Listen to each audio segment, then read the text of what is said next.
Over the past week or so, I've seen a lot of YouTubers complaining about some of the changes made to the platform, some more valid than others. So today, I wanted to talk a little bit more about how YouTube works and why some of this is going on. As the title implies, I believe that these changes made to the website have something to do with Leafy is here. But before I start this conspiracy theory, I just want to say that's just that. It's a conspiracy theory and I have no proof behind any of it. But I do feel that there's a correlation with the downfall of Leafy is here and all these changes that are being made to the website. People need to realize just how far Leafy has fallen in a very short amount of time. Only a few months ago he was receiving at least 3 million views per video, and now he's getting about 700,000 and it's still dropping. At the beginning of 2016 he was one of the fastest growing channels on the entire website, and now he's losing about 2,500 subscribers a day, and his views aren't doing much better. Back a few months ago his height was 120 million views in a month. Now he's down to around 10 million. After I looked at these numbers, I really had to ask myself, what would cause such a drastic change? And I know a lot of people will say it's just because he's a cyberbully, but really that wouldn't cause such a major shift in his channel views in such a short period of time. As I mentioned earlier, there are a lot of people talking about an algorithm change on YouTube, including H3H3 Productions and Drama Alert, with many people speculating on why this is happening. My answer to that question? Leafy is here. It's been clear for many years that the people working at YouTube are probably a pretty liberal bunch, and they don't like to have controversial content. This leads to a lot of channels being promoted that don't rock the boat. While sure there have been plenty of edgy creators over the years, none of them have ever grown to the size of Leafy is here. At the beginning of 2016, he was spitting out daily uploads, each of which were above 10 minutes long in length.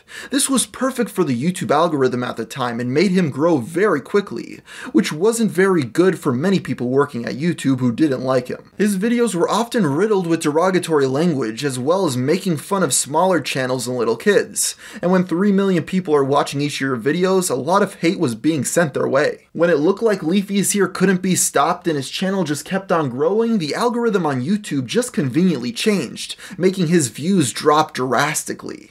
Coincidence? I really don't think so. I truly do believe that one of the factors taken into consideration at YouTube when changing the algorithm was to stop Leafy is here. But again, I have no proof of this, it's just a crazy theory of mine.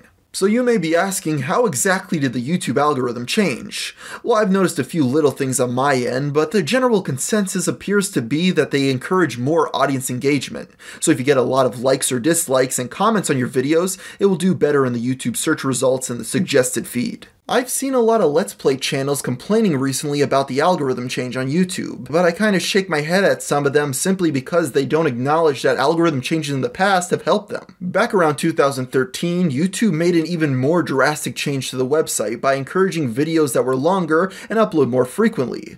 This of course helped Let's Play channels the most. The switch may have helped some gaming channels, but it also hurt animators on the website, as Rubber Ross explains in his video very well. Does independently produced animation have a future on YouTube? Quite frankly, I believe if things don't change, it won't. The cold calculating backend to YouTube now mainly looks for two things: minutes watched and frequency of uploads. A piece of high-quality animation could take one person from about 2 to 5 months to produce. Frequent uploads for an independent animation channel are incredibly unreasonable requirement, and alternatively, animators have chosen to produce simpler animations in the form of animatics, lesser quality animated cartoons that kind of keep the same comedic vision intact. Though they still don't meet the second requirement. This is kind of what kills it, guys. Minutes watched. It's unreasonable and entirely unattainable for these channels. So you may be asking yourself why these Let's Players are only complaining when the changes hurt them, yet they never spoke up in the past when they hurt other content creators.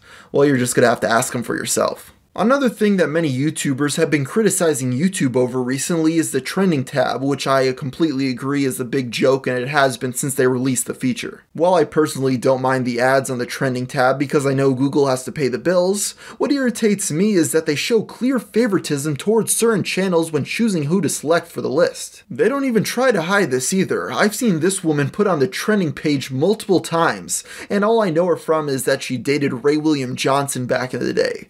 So all I can assume is that she has a contact at YouTube that helps her out by putting her on the trending page non-stop. I'm not really that surprised by any of this though, since I know YouTube used to operate this way as well, they're just bringing it back now for some reason. Over the years, I've learned that YouTube doesn't appear to care that much about its content creators, so I don't try to get really worked up about this stuff since I know what's going to happen is what's going to happen. Worst comes to worst, I'll just have to find some other sort of employment if I have to quit YouTube. It's not the end of the world. Believe it or not, there have been a lot of YouTubers threatening to leave the website over these current problems.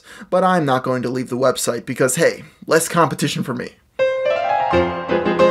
Hey everybody, thank you so much for watching to the end of this video. And as for the question of the day, somebody asked me if Pokemon Moon is worth getting. Well, if you enjoyed all the other Pokemon games, you'll enjoy these, and if you don't enjoy all the other Pokemon games, you probably won't like this one either. That's really all I have to say about it. So until next time guys, thank you for watching. Je peux vous le rendre, Seigneur, Seigneur, car avec les soldats